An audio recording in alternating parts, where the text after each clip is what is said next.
Assalamualaikum warahmatullahi wabarakatuh. Selamat pagi anak-anak semuanya. Semoga sehat selalu ya. Bertemu lagi dengan Ibu dalam mata pelajaran Pendidikan Agama Islam dan Budi Pekerti. Sebelum kita masuk ke dalam materi Pendidikan Agama Islam ini, alangkah baiknya kita berdoa dulu bersama-sama dengan mengucap basmalah. Bismillahirrahmanirrahim. Ibu ingin tahu dulu nih, bagaimana keadaan kalian semuanya? Semoga sehat-sehat selalu ya. Tetap menjaga prokes, yaitu dengan memakai masker, menjaga jarak, dan menjauhi kerumunan. Sebelum kita masuk ke dalam materi, Ibu memberi himbauan dulu untuk kalian. Di dalam masa pandemi seperti ini, kalian tidak boleh sampai malas-malas ya untuk belajar, karena belajar itu adalah kunci kesuksesan. Ya, meskipun banyak kendala dari adanya PJJ seperti ini, seperti jaringan ataupun adanya miskomunikasi antar guru dengan murid, semoga itu menjadi semangat pacuan kalian untuk meraih kesuksesan. Selanjutnya, Ibu ingin tanya dulu, kalian masih ingat tidak dengan materi yang Ibu bawakan minggu kemarin? Apa? Ya, hari kiamat. Minggu kemarin kita belajar tentang hari kiamat. Lalu minggu sekarang kalian sudah tahu belum apa yang Ibu akan bawakan temanya? Yaitu tema kajian Quran Luqman ayat 13 sampai 14 dan hadis tentang konsistensi beribadah sebagai perwujudan syukur kepada Allah Subhanahu wa taala. Ibu ingin bertanya dulu kepada kalian semuanya. Kalian tahu gak sih apa itu arti syukur? Nih, di poin pertama, apa itu arti syukur? Arti syukur itu adalah bentuk berterima kasih seorang hamba terhadap Allah Subhanahu wa taala atas segala nikmat dan anugerah yang telah Allah berikan kepada hambanya. Lalu apa bentuk rasa syukur tersebut? Yaitu dengan cara beribadah.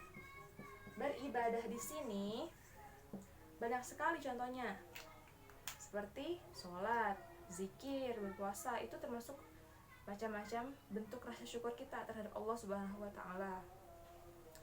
Lalu di dalam arti perwujudan syukur sebenarnya adalah menjalankan perintahnya, baik bentuk ibadah maupun ibadah umum. Apa itu ibadah umum? Seperti menjaga kesehatan. Contohnya pada saat seperti ini, pada masa pandemi, kalian tidak boleh semena-mena dengan berkerumunan, bersikap acuh terhadap adanya virus ini, dan itu bisa membahayakan sekitarnya maupun membahayakan diri sendiri. Baik, kita akan lihat di dalam surah Luqman ayat 13 yang berbunyi, A'udzubillahi minasyaitonirrajim. Bismillahirrahmanirrahim. Wa iz qala Luqmanu libnihi wa huwa ya'izuhu ya bunayya la tusyrik billah inna syirka la zulmun azim. Yang artinya, dan ingatlah ketika Luqman berkata kepada anaknya ketika dia memberi pelajaran kepadanya, wahai anakku, janganlah engkau mempersekutukan Allah. Sesungguhnya mempersekutukan Allah adalah benar-benar kezaliman yang besar. Lalu di dalam ayatnya yang ke-14, yaitu A'udzubillahi minasyaitonirrajim. Bismillahirrahmanirrahim. Wa wassaynal insana biwalidayhi hamalathu ummuhu wahnan ala wahni wa fisaluhu fi amaini an ishkur li wa liwalidayka ilayyal masir. Shadaqallahul azim.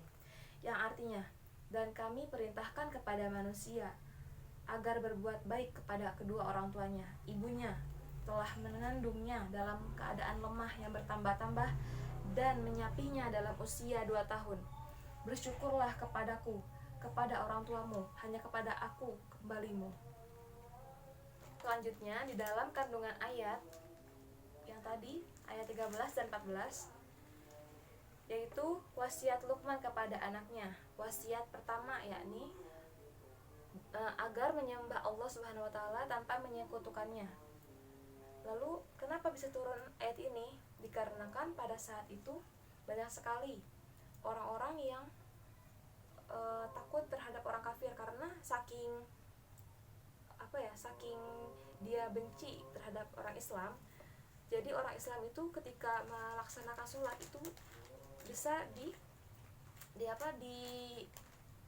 disiksa atau dipukul. Nah, Luqman berkata kepada anaknya agar selalu tetap kepada pendiriannya, yaitu beriman kepada Allah. Lalu apa yang tersirat di dalam surah Al-Luqman ayat 14 itu? Yaitu diwasiatkan bahwa harus berbuat baik kepada kedua orang tuanya, terutama ibunya yang telah mengandungnya, lalu menyusuinya sampai 2 tahun, lalu mendidiknya. Karena derajat ibu dengan derajat ayahnya itu 3:1. Nah, makanya kita sebagai anaknya harus hormat terhadap ibu maupun bapaknya. Lalu selanjutnya, apa bentuk rasa syukurnya terhadap orang tua itu?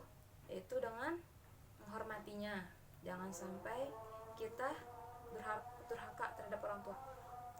Lalu apa sih hadis yang berkaitan dengan kewajiban bersyukur itu? Nih, di dalam hadisnya, hadis Bukhari nomor 1130 dan hadis riwayat Muslim nomor 2820 yang berbunyi, artinya Rasulullah SAW biasanya jika beliau sholat, beliau berdiri sangat lama hingga kakinya mengeras kulitnya. Aisyah bertanya, "Wahai Rasulullah, mengapa engkau sampai demikian? Bukankah dosa-dosamu telah diampuni, baik yang telah lalu maupun yang akan datang?" Lalu Rasulullah bersabda, "Wahai Aisyah, bukankah semestinya aku menjadi hamba yang bersyukur?" Apa maksud dari hadis ini? Yaitu Rasulullah tetap melakukan ibadah sampai salatnya itu kakinya mengeras, karena bentuk rasa syukur kepada Allah Subhanahu wa taala. Katanya, meskipun rasa sakit kakinya ini, itu dia tetap beribadah meskipun saya itu sudah dijamin akan masuk surga dan diampuni dosanya. Lalu apa kita sebagai umatnya yang belum ada jaminan, beraninya kita melalaikan sholat, tidak sholat, ataupun mengabaikan sholat?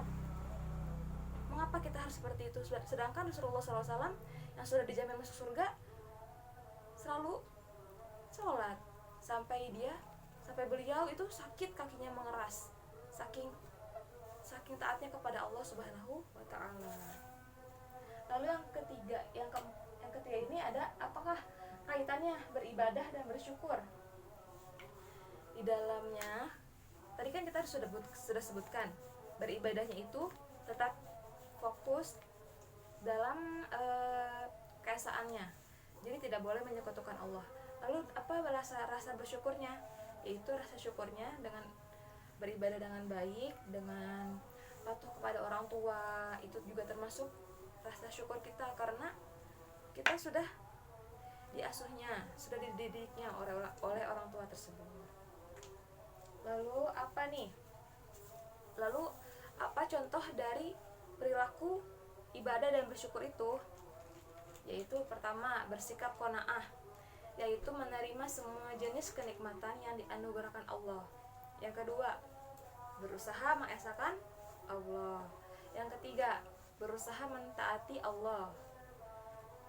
Dan yang keempat, berbakti kepada orang tua. Yang kelima, perbanyak amal soleh.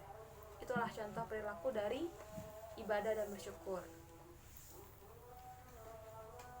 Lalu ibu akan jelaskan apa saja hikmah dan manfaat dari rasa bersyukur dan ketulusan beribadah itu.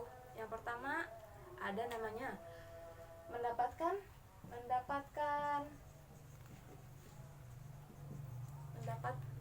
keberkahan. Ini yang pertama. Keberkahan dari siapa? Keberkahan dari Allah Subhanahu wa taala atas rezeki yang telah Allah berikan kepada kita. Yang kedua yaitu menemukan ketenangan batin. Itu manfaatnya dari rasa syukur. Dan yang ketiga ada rasa apa? Yaitu terhindar dari api neraka. Kenapa bisa terhindar dari api neraka? Karena dengan sikap kita beribadah, rasa syukur kita kepada Allah, jadi tidak mungkin ada celah untuk kita bersuuzon atau berbuat yang tidak baik. Dari semuanya telah ibu jelaskan, semoga ini mendapatkan pelajaran bagi kalian yang telah melihat video ini. Baik, ibu akan beri kesimpulan di akhir video ini, yaitu apa saja rangkumannya. Yang pertama yaitu apa tadi? Perintah menyembah Allah. Yang kedua, kewajiban berbuat baik kepada orang tua. Yang ketiga, memuliakan seorang ibu.